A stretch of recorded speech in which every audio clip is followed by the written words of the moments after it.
හත ශ්‍රේණිය විද්‍යාව 4 වෙනි පාඩම ජලයේ කාර්යයක් කියන පාඩම යටතේ තියෙන පුංචි ක්‍රියාකාරකමක් තමයි මේ අපි වීඩියෝවක් තුලින් ඔයගලන්ට රැගෙන එන්නේ.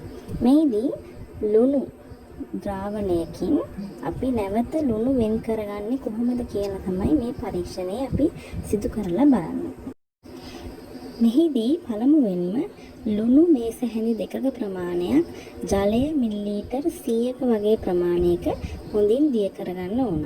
හොඳින් දිය වුණාට පස්සේ එම ලුණු ද්‍රාවණයෙන් හැන්දක ප්‍රමාණයක් රැගෙන අපි ඒක වාෂ්පීකරණයට ලක් කරනවා ඉටිපන්දමක රස්නය එහෙම නැත්නම් තාපය පාවිච්චි කරලා. ජලයේ තාපාංකයට ලං වෙද්දී ජලය නැටීමට ලක් වෙලා ජලය වාෂ්ප වීමකට ලක් වෙනවා. ජලයේ තාපාංකය එහෙම නැත්නම් ද්‍රවයක තාපාංකය කියන්නේ එම ද්‍රවය වාෂ්ප බවට පත් වෙන උෂ්ණත්වය. එතකොට ජලයේ තාපාංකය සෙල්සියස් අංශක 100යි.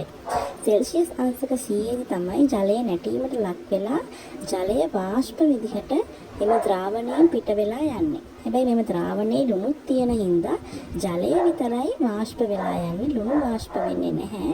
ජලය වාෂ්ප වෙලා එන්නේ අඩු වෙනවා. හැබැයි එහි දිය වෙලා තිබුණු ලුණු ටික කුඩු විදිහට හැන්දේ අපිට ඉතුරු කරගන්න පුළුවන්. එහෙම තමයි එම භෞතික ක්‍රමය පාවිච්චි කරලා ජලය වාෂ්පීකරණයට ලක් කරලා ලුණු වෙන් කරගන්න.